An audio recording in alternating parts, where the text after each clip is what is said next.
حضرت امام مالک کہتے ہیں میں غریب کا بیٹا تھا. اکثر دین پڑھنے والے غریبوں کے بیٹے ہوتے ہیں. امیروں کے بچے ایف ایس سی پڑھتے ہیں, بی ایس سی پڑھتے ہیں, ٹیکنالوجی پڑھتے ہیں. غریبوں کے بچے دین پڑھتے ہیں اور پھر امیروں کو ممبریاں ملتی ہیں. غریبوں کے بچوں کو اللہ ممبر عطا فرماتا ہے, مصلی رسول اللہ دیتا ہے. حضرت سیدنا امام ابو مالک فرماتے ہیں میں غریب کا بیٹا تھا اور میری 6-7 بہنیں, میں اکیلا بھائی تھا. آپ فرماتے ہیں میرے ابا جی فوت ہو گئے. میری امی پکڑ کے مجھے ایک دھوبی کی دکان پہ لے گئی, کہنے لگی اسے کپڑے دھونے کا طریقہ بتا دے, سلیقہ سمجھا دے, یہ بھی ایک چھوٹی سی لانڈری کی دکان کھول لے گا, میری بیٹیوں کا پیٹ پالے گا. دھوبی کہنے لگا ٹھیک ہے, میں 2-3 درہم بھی دوں گا مہینے کے, اور جب کام سیکھ جائے گا تو تنخواہ بڑھ جائے گا. امام ابو مالک رحمت اللہ علیہ فرماتے ہیں میں بہنوں کے لیے روزی کمانے نکلا, میں بیوہ ماں کے سر پہ بوجھ اتارنے کے لیے نکلا, میں غربت کے عالم میں نکلا. رستے میں امام اعظم کا مدرسہ تھا. فرماتے میں وہاں چمکتے چہرے دیکھتا, لیکن اپنی غربت کو دیکھ کے میں آگے بڑھ جاتا, پریشان ہوتا کہ میں کیسے علم حاصل کروں گا. آپ فرماتے امام صاحب مجھے اکثر دیکھتے. ایک دن امام اعظم باہر نکلے, مجھے کھڑے ہوئے دیکھا تو قریب بلایا, سینے سے لگایا, ماتھا چوما. کیا نام ہے؟ میں نے کہا ابو مالک میرا نام ہے. کہا تمہیں پڑھنے کا شوق ہے؟ کہا بڑا شوق ہے. کہنے لگے چل آجا پڑھا کر, آجا مدرسے میں پڑھا کر. کہتے میں سارا دن وہاں پڑھتا, گھر سے کام کرنے آتا, سارا دن امام اعظم کے پاس پڑھتا رہتا. مہینہ آیا تو میری اماں کہنے لگی تنخواہ لاؤ. میں نے کہا امی جی تنخواہ تو وہ دے گا جو ڈیوٹی پہ جاتا ہو, میں تو پڑھنے جاتا ہوں. کہتے اماں گھر سے نکلی اور بڑے غصے کے ساتھ نکلی, کہنے لگی مولوی نے میرا بچہ خراب کر دیا, میرا بچہ خراب کر دیا. میں کام پہ بھیجتی تھی, اس نے کس چکر میں ڈال دیا, مسلوں سے بھی کبھی پیٹ بھرا ہے, کام بھی تو کرنے چاہیے نا. کہتے امام اعظم کے سامنے کھڑی ہوئی. امام صاحب بڑے امیر کبیر آدمی, اربوں خربوں پتی تھی, اور پھر اتنے بڑے عالم فقیر, سارا بغداد, سارا کوفہ, سارا مصر سلوٹ کرتا ہے. بی بی آئی اور تیز جملے, عورتوں کا طریقہ ہوتا ہے. کہنے لگی مولوی تیری سفید داڑھی, تیرا اتنا نام, تجھے خیال ہی نہیں آیا میں بیوہ عورت ہوں, تو نے میرا بچہ خراب کر ڈالا, میری یتیم بچیاں روٹی کہاں سے کھائیں گی, مسئلوں سے بھی کبھی پیٹ بھرا ہے. کہتی اتنے سخت جملے کہے, پر قربان جاؤ امام اعظم سنتے رہے اور مسکراتے رہے. کہنے لگے میری غلطی ہے, میری غلطی ہے, میری غلطی ہے, بی بی بھول گیا تھا, غلطی ہو گئی. بی بی کہتے تیری امام صاحب سنتے رہے. جب غصہ اتر گیا تو کہنے لگے اماں تیرا غصہ اتر گیا ہے؟ اتر گیا ہے. کہنے لگے تیرا بیٹا بڑا نیک ہے, تیرا بیٹا بڑا لائق ہے, تو اسے پڑھنے دے. کہنے لگے چپ کر دے مولوی, یہ پڑھے گا تو میں روٹی کہاں سے کھاؤں گی. امام صاحب کہنے لگے مجھے بتائے گی تیرے گھر کا خرچہ کتنا ہے. اس نے ایک لفظ تو ہے 3 دینار کا, ایک روایت ایسی بھی لکھی ہے بزرگوں نے, کہنے لگی 40 درہم ہے. اور اماں کہتی میں نے جان بوجھ کے زیادہ بتائے, حالانکہ میں کناز کا خرچہ کرتی تھی, لیکن جب کھلا ڈلا کرے تو وہ والا خرچہ بتایا. میں نے کہا 40 درہم خرچہ ہے, تو دے گا؟ تو کہتے امام اعظم کہنے لگے اماں تجھے لینے نہیں آنا پڑے گا, پہلی سے پہلے تیرے گھر میں پہنچ جایا کریں گے, یکم سے پہلے آئیں گے. او بھائیو کہاں استاد ملتے ہیں, کہاں استاد ملتے ہیں, کہاں وہ لوگ ملتے ہیں جو دعائیں مانگتے, التجائے کرتے, پیار کرتے. گزر گیا وہ دور, اب تو سوٹ لینے کا دور ہے, مٹھائیاں لینے کا دور ہے, ہاتھ ڈلوانے کا دور آیا ہے. اب کون پوچھتا ہے, اب تو پوچھتے ہیں تو میرے لیے کیا لایا ہے. حضرت سیدنا امام اعظم ابو حنیفہ رحمت اللہ علیہ 1 دن نہیں, 2 دن نہیں, 4 دن نہیں, 5 مہینے نہیں, 20 سال تک, کہنا آسان, بولنا آسان, سننا آسان, 20 سال تک امام ابو مالک کے گھر میں خرچہ دیتے رہے, وہ پڑھتے رہے. اماں کہنے لگی تو میرے بیٹے کو لگا تو لیا ہے, تو پڑھ کے بنے گا کیا. حضرت امام اعظم فرمانے لگے بادشاہوں کے تخت پر بیٹھ کر بادشاہوں کے ساتھ کھانے کھایا کرے گا, ان کے ساتھ بیٹھ کے حلوہ کھائے گا, وقت آئے گا تو دیکھے گی. کہتے ہیں میرے امام انتقال کر گئے, وقت بیت گیا. ہارون رشید نے مجھے بلایا بغداد میں اور کہا میں آپ کو چیف جسٹس بنانے لگا ہوں. کہتے ہیں میں خوشی سے سجدے کرنے لگا, میں چیف جسٹس بنا. میں نے اپنی اماں کو خط لکھا کہ اماں بغداد آ جا, تیرے بیٹے کو اللہ نے بڑی شان عطا کر دی ہے. فرماتے ہیں ہارون رشید کی بیوی بڑی اولیاء کی, علماء کی بڑی فرما بردار تھی, محبت کرنے والی تھی. اس نے حلوہ بنا کے بھیجا, کھانا بنا کے بھیجا. ہارون رشید تخت پہ بیٹھ کے کھانے لگا تو کہنے لگا امام صاحب آپ بھی یہیں آ جائیں میرے ساتھ. کہتے ایک کونے میں وہ بیٹھ گیا, ایک میں بیٹھ گیا, بیچ میں کھانا رکھ لیا. اتنی دیر میں میری اماں بھی پہنچ گئی. 2 لقمے کھائے تھے کہ اماں آ گئی. جب اماں نے مجھے تخت پہ بیٹھے دیکھا, ایک یتیم, ایک لاوارث, ایک بن باپ کا بچہ, وہ کل تک جو بہنوں کے لیے 4 دینار نہیں لا سکتا تھا, تخت پہ بیٹھ کے جب روٹی کھاتے دیکھا تو اماں تڑپ گئی, روئی, چیخیں ماری. میں نے کہا اماں کیا ہوا؟ کہنے لگی بیٹا مجھے تیرا استاد یاد آ گیا ہے، اس نے کئی سال پہلے کہا تھا اسے دین کا علم پڑھنے دے، اسے فقیہ بننے دے، یہ بہت آگے جائے گا۔ دیکھ آج اللہ نے تجھے کتنی شان عطا کی ہے۔ کہا بیٹا یہ کمال تیرا نہیں، یہ امام اعظم ابو حنیفہ کا کمال ہے، یہ ان کا کمال ہے جنہوں نے تمہیں یہاں تک پہنچایا۔ میرے بھائی اپنی پوری زندگی حضرت امام اعظم ابو حنیفہ نے۔ آج تو اساتذہ کرام، اساتذہ مجھ سے ایک ٹیچر کہنے لگے حضرت جی دل نہیں لگتا، بے سکونی سی ہے، کچھ بتلائیں۔ تو میں نے کہا کلاس میں کوئی یتیم بچہ ڈھونڈ لیں، کوئی لاوارث بچہ ڈھونڈیں، اس کی وردی اپنے ذمے لے لیں، کتابیں اپنے ذمے لے لیں، اس کا خرچہ اپنے ذمے لے لیں، روز جیب میں ٹافیاں ڈال کے جایا کرے کہ غریب کو دینی ہے۔ پر میں 2 مہینے یہ والا وظیفہ بھی پڑھ کے دیکھے، اللہ آپ کو سکون عطا کرے گا۔ یہ بھی کہنے لگے بڑی ٹھنڈک ہوئی ہے، بڑا سکون ملا ہے، بڑی تابعداری۔ میں نے کہا آپ لفظوں سے سکون چاہتے ہیں، وہ لوگ خدمت کر کے سکون لیتے۔ کوفے کا ایک امیر آدمی تھا، پھر غریب ہو گیا۔ غریب، غربت بڑی پریشانی ہے، بڑی پریشانی، بڑی آزمائش۔ غریب بیوقوف اس لیے ہوتا ہے کہ اس کی جیب میں پیسے نہیں ہوتے۔ غریب مجبور اس لیے ہوتا ہے کہ اس کے پاس ہوتا کچھ نہیں نا، تو ساری آزمائشیں اکٹھی آ جاتی۔ غریب آدمی تھا، محنت مزدوری کرتا لیکن پوری نہ ہوتی۔ وہ کہتا ایک دن گلی میں ککڑی بیچنے والا آیا، تو میری ایک بیٹی تھی چھوٹی سی، باقی بچے بڑے تھے، چھوٹی ضد کرنے لگی، کہنے لگی ککڑی کھانی ہے، ککڑی۔ کہتے میں پریشان ہو گیا، دل ٹوٹ گیا، بیٹی نے سوال کیا ہے۔ فرماتے میں نے سوچا کس کے پاس جاؤں، کسی اور کے پاس مجھے سمجھ نہ آیا، میں سیدھا امام اعظم کے پاس چلا گیا۔ یہ شخص ہے جو مجھے دے گا بھی اور میرا پردہ بھی رکھے گا، مجھے دے گا بھی اور میرا، بولیے، میرا یہ پردہ بھی رکھے گا، یہ رسوا نہیں کرے گا، یہ فوٹو نہیں کھچائے گا، یہ فوٹو کھچا کے پہلے دن فیس بک پہ نہیں لگائے گا کہ میں غریبوں میں تھیلے بانٹ رہا ہوں، یہ اسی وقت اخبار والوں کو نہیں بلائے گا ایک تھیلا اور 6 اخباروں میں تصویریں، یہ اس طرح نہیں خیرات دے گا۔ حضرت امام اعظم کے پاس گیا تو فرماتے رش بہت زیادہ تھا، میں امام صاحب سے بات ہی نہ کر سکا، واپس آ گیا۔ امام صاحب نے بندہ بھیجا، فرمایا پتہ کر یہ بندہ کسی ضرورت کے لیے آیا تھا، رش کی وجہ سے بات نہیں کر پایا۔ کہتے واپس میرے پیچھے بندہ بھیجا، وہ میرے گھر تک آیا، گھر آ کے اس کو حالات کا پتہ چل گیا، واپس گیا۔ کہتے ہیں 3 تھیلیاں اشرفیوں کی بھر کے امام اعظم لائے اور خود آئے اور رات کے اندھیرے میں آئے اور مجھے تھیلیاں دے کے نا تو میرے آگے ہاتھ باندھ دیے۔ میں نے کہا حضور ہاتھ کیوں باندھتے ہیں؟ آپ فرمانے لگے یار دکھ اس بات کا ہے کہ تو میرا پڑوسی تھا اور تیری غربت کا مجھے پتہ ہی نہیں چلا، تو میرے علاقے کا تھا اور میں نے سوچا ہی نہیں، میرا اپنا تھا مجھے خیال ہی نہیں آیا۔ فرمایا معاف کر دے، میری شکایت نہ کرنا کہ یہ میری طرف توجہ نہیں کرتا تھا۔ علم بھی تھا، عمل کا نور بھی تھا، تقوی کا حسن بھی تھا، غریب کی مدد کا جذبہ بھی تھا۔ آج لوگوں پر مال کا فتنہ سوار ہوتا ہے، سب پر نہیں لیکن زیادہ لوگوں پر۔ جیسے جیسے مال آتا جاتا ہے ویسے ویسے عقل بھی آتی جاتی ہے، ویسے ویسے سیانے بھی ہوتے جاتے ہیں۔ کہتے ہیں وہ بھی کمائے وہ بھی کرے، میں تو ٹیکنیکلی بڑا ہوں، میں عقل مندی میں بڑی، نہ بہن کی فکر رہتی ہے، نہ بھانجوں کی فکر رہتی ہے، نہ رشتہ دار کی فکر رہتی ہے، نہ دائیں بائیں کچھ دیکھتے ہیں۔ لوگ جیسے جیسے پاورفل ہوتے جاتے ہٹتے جاتے، کٹتے جاتے، امیروں سے گرانے لگتے جاتے، آگے کی طرف دیکھتے جاتے۔ امام اعظم ابو حنیفہ رحمت اللہ علیہ نے ساری زندگی پیار کیا، محبت بانٹی، علم، فقاہت، تقوی، روشنی۔ آج لوگوں کو علم ہوتا ہے پر علم کا نور نہیں ہوتا، ہمیں بہت ساری باتوں کا پتہ ہوتا ہے پر وہ باتیں ہمارے لفظوں میں ہوتی ہیں، ہم اس کے حسن سے آگاہ۔ اور اگر میں یہ کہہ دوں کہ ہمیں ان باتوں پر یقین کامل نہیں ہوتا، کہہ رہے ہوتے ہیں، ہم سمجھتے ہیں، بڑی باتیں کرتے ہیں، لیکن ان باتوں کے پیچھے جو عمل کا جذبہ ہے وہ پھیکا ہوتا ہے۔ امام اعظم ابو حنیفہ رحمت اللہ تعالی علیہ جتنے بڑے عالم تھے اتنا ہی بڑا خوف تھا اللہ کا دل میں، اتنا ہی بڑا خوف تھا۔ ایک آدمی کہتا ہے میں نے امام صاحب سے مسئلہ پوچھنا تھا، میں نے عشاء کی نماز امام صاحب کے پیچھے پڑھی، کتنی لوگ باتیں سنتے ہیں، اس کا اثر کتنا لیتے ہیں، لیکن امام صاحب رحمت اللہ علیہ کا طریقہ کیا تھا؟ کہتے میں نے امام صاحب کے ساتھ نماز پڑھی مسجد میں، تو قاری صاحب نے قرآن پڑھا، اذا زلزلت الارض زلزالها واخرجت الارض اثقالها، فرماتے ہیں آخری 2 آیتیں پڑھی، فمن يعمل مثقال ذرة خيرا يره ومن يعمل مثقال ذرة شرا يره۔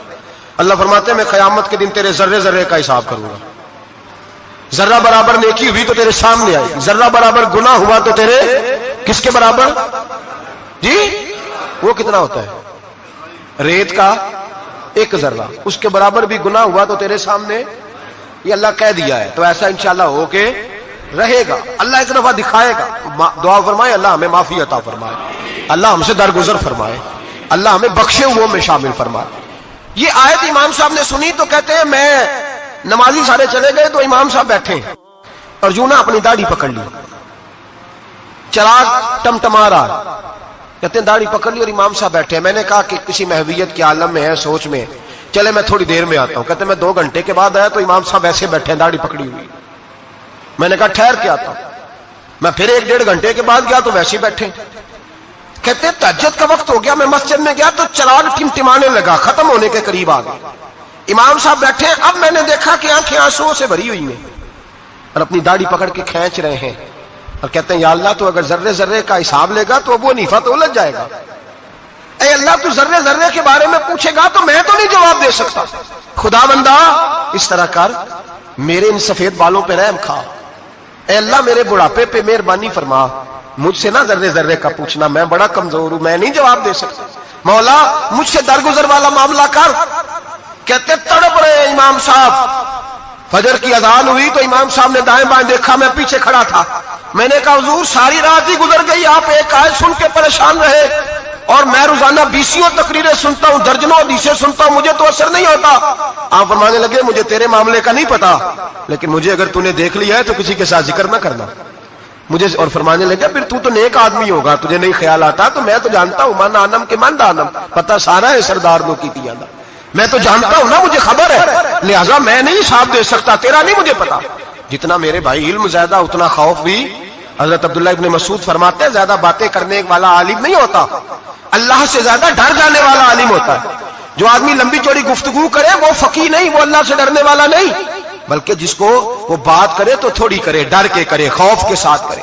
اللہ کی خشیت جس کے دل میں ہو وہ بڑا عالم ہوتا ہے. حضرت امام اعظم ابو حنیفہ رحمت اللہ علیہ مالدار تھے اور اپنے مال میں سے حصے نکالتے تھے. امام صاحب فرمایا کرتے تھے میں نے چند 1000 درہم رکھ دیے. حضور کس لیے؟ فرمایا لوگوں کو قرضہ دینے کے لیے. نبی پاک صلی اللہ علیہ وسلم نے فرمایا قرضہ لینے والے کو منع کیا ہے, فرمایا قرضہ ایک قید ہے, بغیر مجبوری کے نہ لینا. اب لینے والے بھی احتیاط نہیں کرتے, فٹافٹ قرضے کے پیچھے بھاگتے. بڑی مجبوری ہو تو قرضہ لیں, فرمایا مقروض قیدی ہوتا ہے, قرضہ لینے سے بچو. اور دینے والے کو کیا کہا؟ فرمایا اگر سامنے والا تنگ دست ہو نا, تنگ دست, تو اسے مہلت دو. جتنی تم مہلت دو گے اللہ اتنے پیسے روز صدقہ کرنے کا ثواب عطا فرمائے گا. اگر تنگ. ایک صاحب مجھے کہنے لگے, میں نے رمضان شریف میں نا قرضے کے حوالے سے یا کچھ عرصہ پہلے کسی موقع پر قرض کے حوالے سے کو بات کی. ایک صاحب مجھے کہنے لگے حضرت صاحب یہ تو کسی کو لینا ہوئے نا 20,000 تو انہوں ترا کے لئی دے, تو جی 20 کروڑ لینا ہوئے تو پھر نہیں ترایا جاتا. میں نے کہا کیوں؟ کہنے لگے 20,000 والا بندہ ماڑا ہوتا ہے نا, جہاں 20 کروڑ کھا گیا وڈی مگرمچھ ہوتا ہے, انہوں ترایا جا سکتا. وہ دے کے بندے ترلے ہی کر دے, چل بھائی کیویں دے سکنا ہے. وہ جو 20,000 والا نا ماڑا بندہ کہتے تو دینے نے کہ تیرا بندوبست کریے, کہتے چوری صاحب جمعرات لے آؤ کسی طریقے. جمعرات ماڑا ہے نا. نبی پاک نے کیا فرمایا؟ حضور نے فرمایا تجھے پتہ چل جائے کہ تنگ دست ہے تو مہلت دے, جتنے دل تو اس سے پیسے نہیں لے گا اتنے پیسے روز صدقہ کرنے کا ثواب دیا جائے. اب لوگ جو تگڑی موٹے مگرمچھ ہیں ان کو مہلت دیتے ہیں, وہ کہتے ہیں جا جتوں لب دے نہیں ہے, پھر کہتے ہیں نہیں آپ بتائیں آپ کیسے دے سکتے. اور ماڑا بندہ انہیں 2,000 دینا ہے دکان کا, اس کو دکاندار کہتا ہے کل سائیکل لے کے تب گزرنا, میرے آگے سے اگر پیسے دینے ہیں تو میں نے سائیکل رکھ لینا. ڈرنا چاہیے اللہ پاک. ہمیں پتا ہوتا ہے سامنے والا غریب ہے, تنگ دست ہے, مجبور ہے, مہلت دینی. امام صاحب کہتے ہیں میں نے کچھ پیسے رکھے ہوئے تھے, پس منظر یہ تھا کہ غریب لوگ آتے ہیں تو میں ان کی مدد کروں گا. امام اعظم ابو حنیفہ نے ایک بندے سے پیسے لینے تھے اور حال یہ تھا کہ آپ دھوپ میں کھڑے تھے, ساتھ اس بندے کا مکان تھا. لوگوں نے کہا حضرت دیوار کے سائے میں ہو جائے. فرمانے لگے اس سے پیسے لینے ہیں, اگر سائے میں کھڑا ہوا تو سود میں شمار ہو جائے گا, میں اس سے فائدہ نہیں لے سکتا. ایک بندے سے قرضہ لینا تھا, وہ آپ کو دیکھ کے گلی اور دوسری گلی میں چلا گیا, رستہ بدل گیا اور چھپ گیا. امام صاحب رونے لگے, کہنے لگے اے اللہ میں اتنا برا ہو گیا ہوں کہ تیرے بندے مجھ سے چھپنے لگے, اس کو ڈھونڈ کے لائے, کیوں چھپتا ہے؟ کہ حضور آپ کے پیسے دینے ہیں. آپ نے فرمایا جا میں نے اللہ کی رضا کے لیے معاف کیے, آج کے بعد چھپنا نہ. اس لیے میں نہیں چاہتا کہ تجھے کوفت ہو, تو میری طرف دیکھ کے چھپنے لگا ہے, میری طرف دیکھ کے. غریب تو بھائی گلیوں میں گھستے پھرتے ہیں کہ کوئی بندہ مل نہ جائے. مقروض آدمی پتہ اس وقت چلتا ہے جب خودکشی کر گیا, پتہ اس وقت چلتا ہے پھر لوگ آتے ہیں اس کے بچوں کو کہتے ہیں فکر نہ کرنا ہم تیرے ساتھ ہیں, تو اس کے ساتھ ہونا تھا, ان کا سایہ بچ جاتا. اب آئے ہو امام اعظم ابو حنیفہ رحمت اللہ تعالیٰ علیہ لوگوں کو سہولت دیتے, آسانی دیتے, پیار کرتے, محبت کرتے. ہم لوگوں کا مزاج ایسا نہیں ہے, ہماری اخلاقیات کے اندر وہ حسن نہیں جو ہمارے بزرگ ہمیں دے کے گئے. اور پھر چھوٹی چھوٹی باتوں میں حقوق العباد کا خیال کرتے, چھوٹی چھوٹی باتوں. ہم تو گالی دے کے بھی کہتے ہیں نا چل کیا ہو گیا, گالی دی ہے نا.